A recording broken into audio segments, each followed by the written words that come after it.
Hello, welcome to another episode of Becoming Competitive. In this episode, I'm going to talk about win conditions. And we're going to talk about more of the overarching strategy behind them rather than this is where you should put your rocks. This is how you should deploy. Because it's all going to change. Each meta is going to bring a different aspect to it. But the first key thing everyone should know while they're in a game is where do you stand on points? And there's two aspects to this. Number one, currently we live in a world with final salvo. So if in 2 or 3 years final salvo has been changed, ignore this section. But for right now, whichever list has the better final salvo is the list that gets to be slightly more patient or gets to try and you should still, all right, first off, fortressing is bad, don't do it. Period. Okay, now that's out of the way, we're going to ignore that exists. So if you've got 12 dice or got quad X-wing, something like that, your goal is to put that into a joust, right?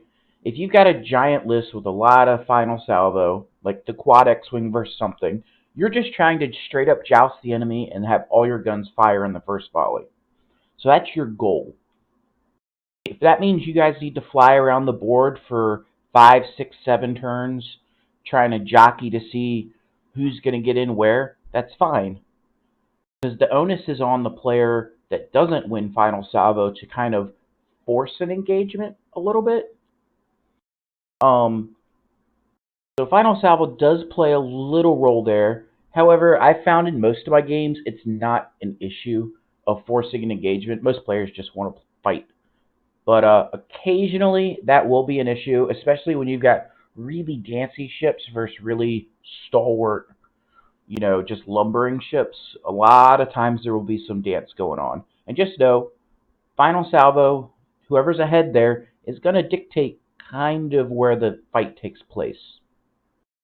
But knowing your points in general is going to mean knowing where you stand in the game.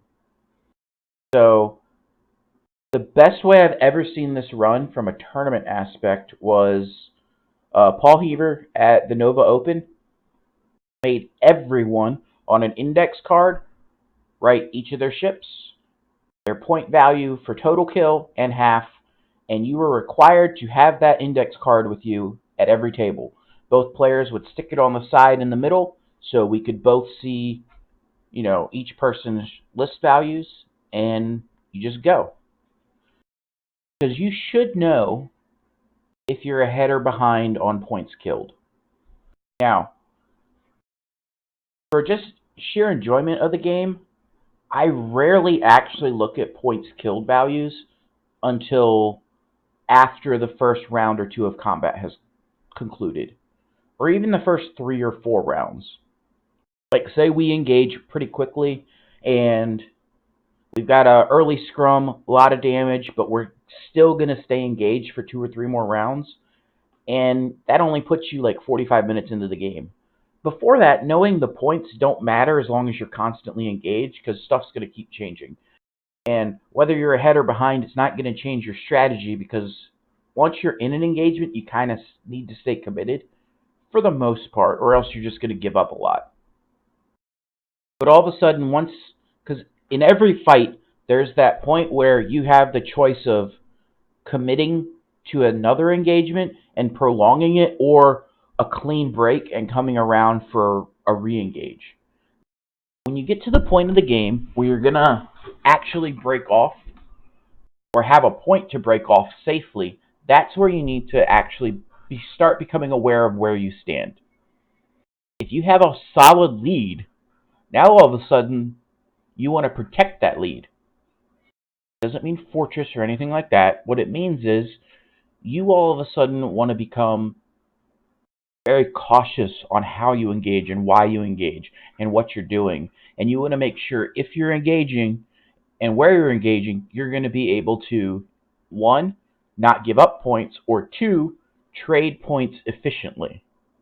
So if you're up by 30 points, if we get to an engage, I want to try and engineer that engagement so if I lose points, I'm at least trading those points for equal or more points. Now, you can't always do this, obviously, but that should be what should be going through your head. I'm ahead, so I need to be a little more cautious. I need to make sure I'm protecting what I got. I can't do a daring maneuver or gamble to try and kill a ship just because I want to kill the ship. I need to be very measured in what I'm doing. So just knowing where you stand will help dictate your overall strategy. Because I see so many players in major tournaments that they just want to kill you. And they'll just charge headlong after you because they see a wounded ship and they're like, I need to kill it. Forgetting, if I charge in, I'm just going to give my flank to Vader or Ben Rao or some other big hitting ace. And it's like, thank you for letting me back in the game for no reason? Cool. Now, this whole point, though, is where casual and competitive play differ. Because most of us, me included, I want to kill your ships, period. That's my goal. I want to go out and just slaughter everything on the board. But when you start looking at competitive play, maybe killing everything on the board is not the correct answer all the time. Maybe with 10 minutes left in the game, and you've got, for me, I've got Echo left. There's 10 minutes left in the game. I've got Echo. Echo's full health, and he's got a ship that is dangerous, but not full health. So I'm winning on points. Let's say I've got a weird kind of mirror. I've got a full health Echo. He's got a half health Vader. Now, my job with Echo at that point is just to not give up points. That's it. Just don't give up any points. If I don't give up points, I win. There's only 10 minutes left. Now, that doesn't necessarily mean I'm going to run, but it does mean I'm trying to put Echo in a spot every game where I'm not going to get shot, or every turn where I'm not going to get shot. My goal has stopped becoming kill him and has started becoming don't take damage. And that is two different ways to play the game. And I say it doesn't mean running because a lot of time with Echo, running is the way you can die. And you should just be like, well, the one place you could never shoot me is here, so I'm going to go there. And you just play that cat and mouse game a little bit. But knowing where you stand will help you win more games. Because I see folks lose games all the time because they just want to kill the opponent, or they don't know the win condition, or they think they're ahead when they're not because guess what? The opponent had a 5-point bid, and it's like, oh, that changes things. So just keep that kind of stuff in mind. Now, the next thing, or the next bullet point in this I want to talk about is when you're going into a match, is it a good or a bad matchup for you? Because this should actually affect the way you play. Now, there's essentially three styles of game here. There's going to be the 50-50 game, where either list has a reasonable expectation to win. The perfect example of this is going to be your typical Rebel Beef versus True Aces, right? That's a game you're going to have to get in there, mix it up. Maybe one side is slightly favored than the other depending on the exact matchup you have, but just in general, Rebel Beef versus Aces has always been like the archetype that's been, at odds with each other. Sometimes, the Aces have the advantage, sometimes the Rebel Beef has the advantage, but there's no clear defined just, oh, he's going to win. So in those cases, just kind of play the game normal, and then when you get to that breaking point, after the first major battle has occurred, that's when you're going to need to evaluate your position and make a decision from there.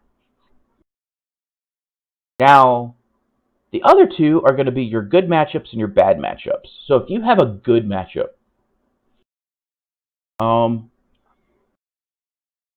in 1.0 days, Ghost Fen versus almost anything else. Ghost Fen was just ridiculously in a good position. So in that case, when you're When you look at a matchup and you go, man, I should win this 80 to 90% of the time as long as something ridiculous doesn't happen. That's a good matchup. That's a pretty hard counter right there. So when you get into that position, your only goal should be not screwing up. That's it. Your whole goal is just, let's pick an engagement that's going to be average or better for me, right? As long as I don't get a terrible engagement, I'm going to win this game almost always. So what that really means is, don't gamble. Don't take risks. Don't be like, man, if he does this, this would be the perfect move. Instead, be like, well, if he does this, this move is okay. In fact, this move is okay against everything he does, but it doesn't crush him with everything. It's just okay. Well, if you're so far ahead with your list matchup, as long as you get into okay matchup or okay engagement followed by okay engagement followed by okay engagement, you're just gonna win because you're so favored that 50-50 matchups, toss up, coin flips, in the end they should all go in your favor as long as it's a favored matchup for you. So just try not to outplay yourself. Try not to do the crazy thing. Try not to, take the gamble when there's no need to gamble when you're just favored. I think the biggest thing is just don't get cute. I see a lot of players, they'll be like, oh, I was sure you were going to do this, so I put my ship in a terrible spot for everything but that one move. Don't do that. Just play a very conservative game. Now, if you have a bad matchup, a terrible matchup, you only win this game 10% of the time, and even then, ridiculousness has to happen for that to occur. The perfect example of this for me was I flew Kylo gunboats in 1.0 a little bit, and I ran into Ghost Fen a few times, and by a few times I mean a lot. And in 15 games against Ghost Fen, I think I beat it once, maybe twice. And every single time it was just sheer dumb luck or the opponent making a brutal mistake. One game he rocked the Ghost. I got a full volley into him, put some crits, and that was game. Another game, he missed something by like a millimeter, and that allowed me to not just die. And I was like, oh, wow, okay, I got lucky. But in every game where there was no major mistakes or the opponent just played well, not even good, just not bad, I got slaughtered. So in those games, I actually did win one game, I believe, where I just gambled. And in those games where you're so far behind just on the list pairing, you need to know that up front because you need to be gambling. So you need to have thought of, if I hit this matchup, I know it's terrible for me. What is the one out I have to win? Is it just 5 straighting in their face with all my aces and praying they're not prepared for it, and I get lucky and just natty a bunch of stuff? If that's your win condition in your mind, okay. If it only works 10, 15, 20% of the time, you need to think, is that better than what I would get if I played it normal? And if it is, go for it. So when you're behind, you got to gamble. You got to figure out what the best gamble you can do is and then execute it. And this is hard for players to do, especially in the cut, because it's humiliating just getting 200 0'd in the cut. But guess what? A lot of times, if you got 200 0'd, that's better than losing 200 to 25 if that 200 0 gave you a better chance to win the game. Maybe you did some crazy move, and if they'd done X, you would have slaughtered it. Game over. Right? But they're only doing X 20% of the time. That sucks, because 80% of the time you're just going to lose, and it's going to look terrible when you do it. But if that 20% is more than your 10% you think you would win normal, you made the right choice. It just looks bad. So know when you're behind and choose to gamble. That's the biggest tip I can throw out there. The perfect example of this for me at Worlds was in my second or third round match. I don't remember what it was. I got faced into the Torkel Captain Seaver triple cartel marauder. And I'm playing Psy, Vader, Echo. And I thought I engaged okay, but it didn't turn out that great for me. And then basically I ended up trading most of, like, 2 shields on Vader, 2 shields and a damage on Echo, and the entire shuttle, right? So I've got 3 health left on Vader, 2 health left on Echo. I traded all of that for killing Seaver and getting a shield on a Marauder and almost half pointing another Marauder. Not a good trade for me by any stretch of the imagination. So as soon as turn 1 of combat was not good for me, but it wasn't terrible. Turn 2 of combat was horrendous. Just everything went wrong for me. And I didn't engage the best, but I didn't think I engaged poorly. It was just, I could have engaged better. There's no doubt about that. But I wasn't super disappointed with my engagement, but everything went wrong.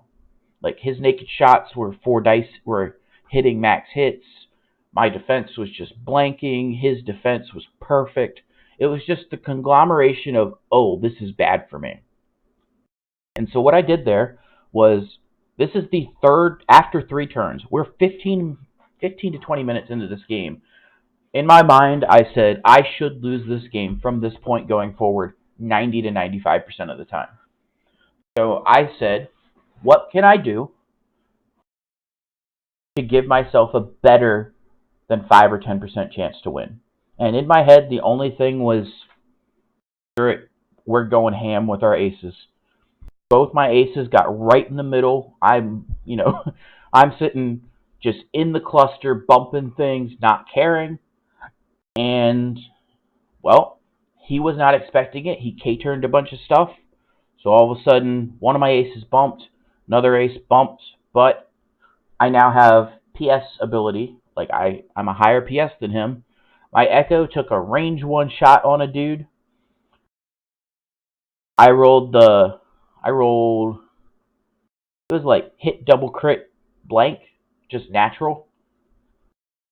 He rolled his 2 dice. I juked.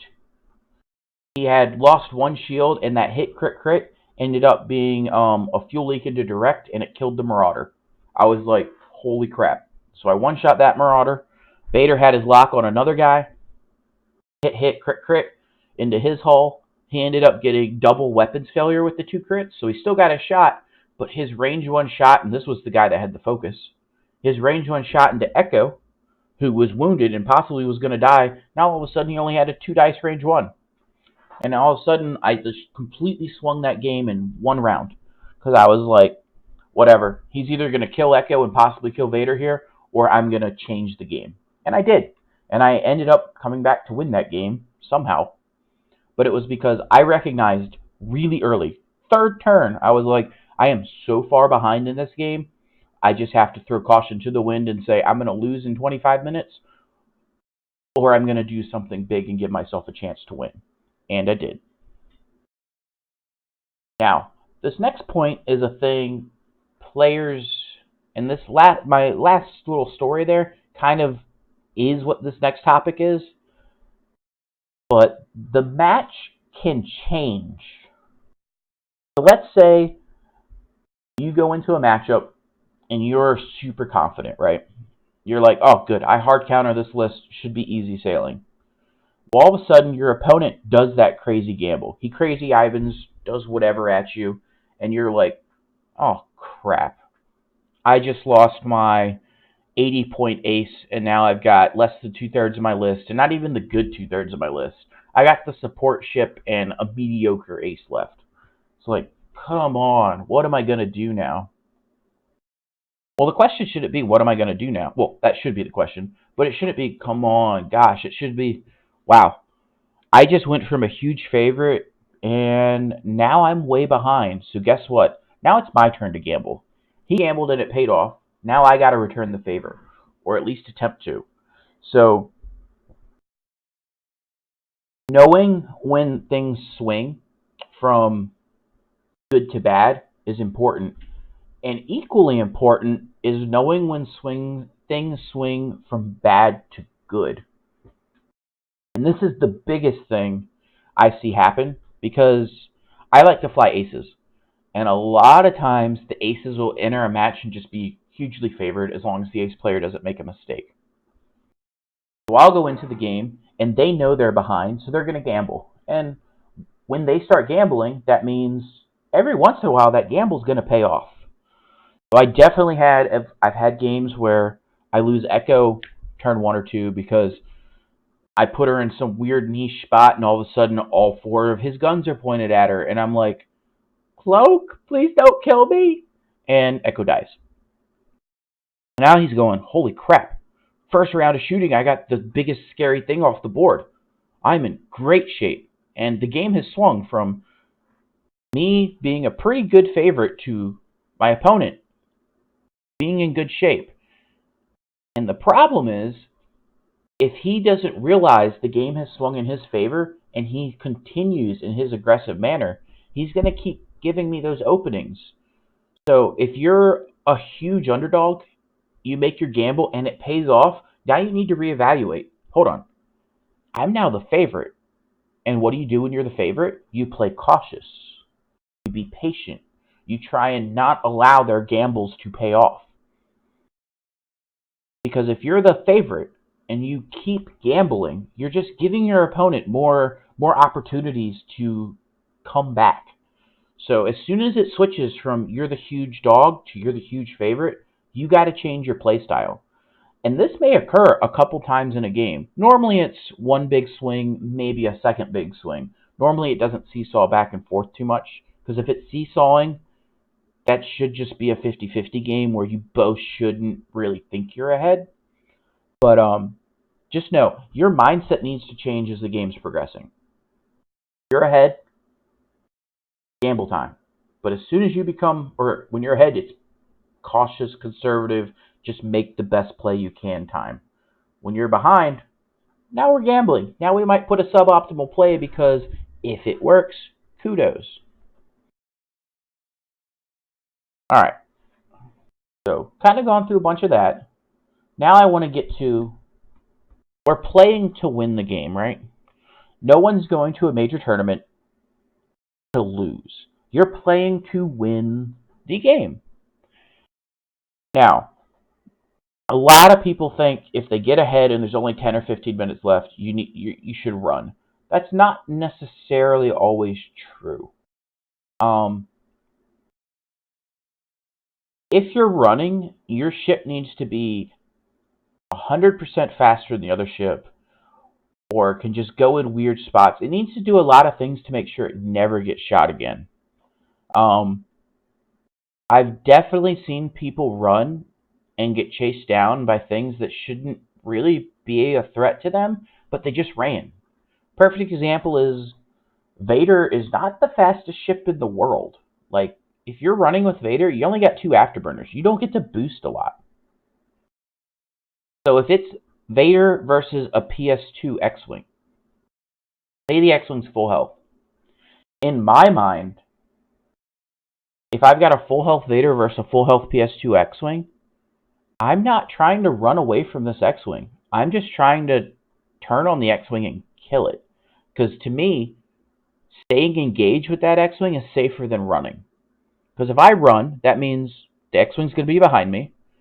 And once you get circling the board, well, it's harder to move on the outside than the inside. So if that X-Wing player just knows to stay on the inside of the board and just keep taking those range 3 pot shots at Vader, he's going to start sneaking damage through. Maybe only 1 damage here, 1 damage there. But what if you roll that 5% blank out? What if he just puts all of a sudden, boom, 3 damage through? Now all of a sudden Vader's like, how many points is that X-Wing? Oh, that X-Wing's 51. My Vader is only worth 40 points now. Crap. I just ran for the last 10 minutes. Now I've only got 4 minutes left in the game. Now I got to go try and hit this thing real quick. No, just stay engaged. Understand like where you're at, because you need to constantly be evaluating good matchup, bad matchup. What should I be doing here? Vader versus X-Wing, Vader should just be going at that X-Wing. Now, you don't really want to just joust it, but if I had the option of no shots or Vader shooting at the X-Wing at range 3, which do you think I'm going to take? Vader shooting at the X-Wing at range 3, 100% of the time. Why? Vader's got target lock, focus, and force. That X-Wing will target lock, focus, force, and 3 agility dice. That X-Wing has 2 agility dice and focus. That's it. Assuming it's just, generic PS2. Like, sure, the X-Wing could roll natty 3 hits. Vader could blank out, and you just take the 3 damage. That's a thing that could happen. In reality, what's actually going to happen, the vast majority of the time, is Vader's going to get max damage. That X-Wing's going to take 1 or 2 damage on that shot, or spend the focus, take no damage when he just rolls a bunch of paint. Then the X-Wing's going to shoot back. Probably not do anything because it's a naked shot, and that's it. But the reality is, more often than not, Vader is going to be trading damage 2 to 1, 1 to 0, sometimes, 3 to 1, 3 to 2. But Vader's always going to be trading way up in that damage trade. So just kind of know, like, running doesn't always equal winning, because I see people run sometimes, and I'm like, there's 20 minutes left. I can just kill you. And then sometimes running does equal winning. Like, I fly Echo. If I get Echo versus X-Wing, the X-Wing's lost the game. We might play 60 more turns. The X-Wing's never going to shoot me. So you gotta understand your matchup and what's the safest. And running is not always safest. I just wanted to point that in there. Now, the last part of win conditions is something people have thought about, and I hear it discussed sometimes, but it's not thought about a lot of the time. So, win conditions are not restricted to just the game you're playing. Okay? Because remember, we're there to win the tournament. We're there to do well in the tournament. We're not there to win an individual game. Now, the reality is, winning individual games helps us win the tournament. Yes. But winning the game may not always be the best thing you can do for your tournament life. Now, I'm not saying forfeit or anything like that. I'm going to actually give some scenarios and talk about why I'm talking about this. So the first thing is going to be know your win conditions. And win conditions, in this case, I'm referring to making the cut condition. So I was at the year I got second place at Glen Burnie, their regional, up in Northern Virginia, Maryland, wherever it was. It's like a 110-person regional, something like that. And I get to the 6th game. And I'm 4-1 right now. But I went and I looked at the standings. And according to the standings, if I got 50 MOV, I was guaranteed to go 4-2 and make the cut at 4-2. Nothing else mattered. I just needed to get 50 MOV, so kill 50 points worth of ship, and I would make the cut. Now, my opponent had a 3-ship list. Every single one of his ships was worth more than 50 points. So all I had to do was kill 1 ship. So I looked at his list, and I don't actually remember the matchups at the time. I know what I had. I don't remember what he had. But I remember it was good enough that he could kill me. And it was going to be a 50-50 game, if not slightly in his advantage. I do remember that much. But I remember my thought process. And my thought process was, nothing in this game matters as long as I kill a ship. That was it. Just, I need to kill a ship. If I whiff, this is terrible. And remember, back in 1.0, there was no half points for small base ships. So if I fought this game to the bitter end, and he only had 3 hull left, but it was 1 hull on each ship, I got no points, and I could have missed the cut. So I went into this game, and he didn't know I was doing this. I did not tell him this. I went into this game with the sole point of just killing a single ship. After the first thing, and I kind of engaged normal, because that's what you do. I engaged normal. I just tried to get the best engagement I could, and I put a bunch of damage into something. And it only had 2 health left.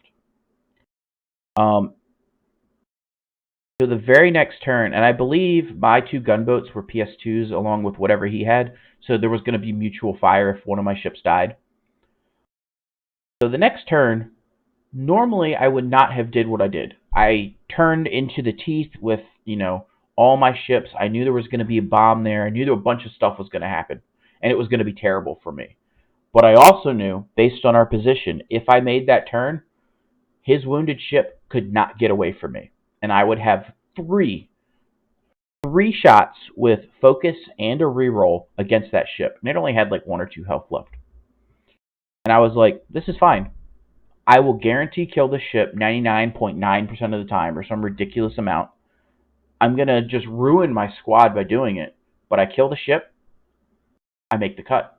I don't care about the game. I make the cut. So I turned in. He ended up killing 2 of my ships on that round, but they got to do their mutual fire. I murdered the ship. I did like half damage to another ship because I actually killed it on the first shot.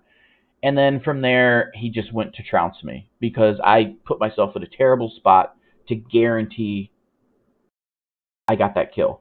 And that kill put me in the cut. I actually made the cut by like 60 or 70 points.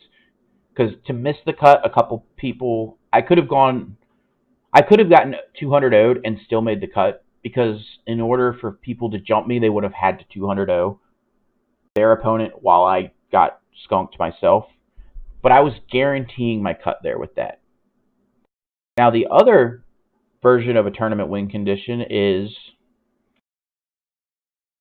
well, I have never gone 6-0 in Swiss, ever. I'm very capable of doing it, and I have gone 5-1 in Swiss probably 9 or 10 times. And statistically, out of all those, I should have gone 6-0 at least one time, right? If you're going 5-0 and you're a good player, a capable player of going 5-0, 6-0 should be a thing that's in your wheelhouse. And you know what? If I truly cared about those games, I probably would have gone 6-0 a few times, if not 5. But this is something I have thought about a lot, and it has actually paid dividends a couple times. So, I'm 5-0. I'm in the 6-0 match. Well, what that means is our game for 1 only matters for pairings the next day. That's it. It only matters for who we're going to get matched up into. We're both making the cut. And unless it's some bizarre thing where some 5-1s based on MOV will get a bye and other 5-1s won't, it doesn't really matter other than your matchups. You're not going to have to play an extra game by going 5-1. The only thing I can think of is a system open where there's going to be a play-in based on the number of players in it, but that's an edge case for the most part. For the most part, if you go 5-1, you're pretty much safely in. And in all these situations, I've always been safely in. So when I get to that 5-0 game, I look at my opponent and I'm like, do I want to play a real game here? And I'm saying this because I'm 5-0, he's 5-0. We're both apparently very good players, which means we're both going to be in the cut tomorrow. Which means we may play each other again tomorrow. Do I want to show him how my list functions when I'm playing it at my best? Do I want to show him my opening strategy I use? Do I want to, clue him in on how I play, on what I'm trying to do? No, I don't want to do any of that. So A lot of times what I'll do is I'll just line up a joust. Like, it's really funny to watch Echo joust beside a shuttle invader, but that's what I did a few times with this list. With other lists I've had, the Kylo boats at one point in a different tournament, I jousted with it. Just lined them up 5 straight at the enemy, 4 straight, whatever they're allowed to do, 3 straights. You know, charge ahead. Why? I don't care about the outcome of this game. I care about the outcome of our rematch tomorrow if we play, because that's what's important. So just line up, joust, have fun. I play the game. I'm playing the game to win, but I am doing nothing I would normally do, right? I'm not just going to throw the game. I'm not going to do any of that. I'm not going to walk up and forfeit. I would love to just walk up and final salvo, but most TOs don't allow you to do that anymore in your 5-0 game, which is annoying. I've definitely final salvoed multiple 5-0 games when the TOs were like, we don't care. Okay. I've done that a few times. But in that last game, you're 5-0, in my opinion, playing that game is giving your opponent an advantage the next day. And if he doesn't realize that and he plays a real game, guess what? I just got information on his list and the way he plays. And I have won 3 different times. I have gone 5-0 in the 5-0 game, played an opponent, and then hit them in the cut, and all 3 times I beat them. Why? I had information they didn't. They just saw me joust or do some dumb stuff. I saw their opening. I saw what cutesy little things they wanted to do. I saw how they like to arrange the rocks. So the next day, I've got all these advantages on my favor when I play them again. Because beating someone once is not the most difficult thing in the world. Beating that same top-tier player twice in a row while you're both playing the same list, as long as there's no hard counter going on, that's a difficult thing to do. They know your style. They've seen it. And if you lose a game, you learn more than the guy that won. That is a true thing. So, going 6-0 to me in Swiss, while fun, not at my goal at all. My goal is to win the tournament. I don't care about 5-1, 6-0 in Swiss. So, yeah, that's all I really want to talk about on that topic. I hope this win condition summary or discussion helps. I didn't want to get too much in the weeds with rock placement and all that, because I will at some point probably do a video on rocks and all that kind of stuff. But I just wanted the theory of what your mindset should be in different scenarios, how it should evolve and change throughout the game, what you should be thinking about in terms of winning. Because the win condition to me is winning the tournament. It's not necessarily the individual game. Now, you obviously got to win the games to win the tournament. But, again, if you're 5-0 and in the cut, guess what? Your win condition's changed. You have to be cognizant of that. And I think that's one of the things that a lot of the top players are thinking about that everyone else isn't. So, with that, thanks for watching. Guys, be competitive. I'm David Kelley. Have a good day.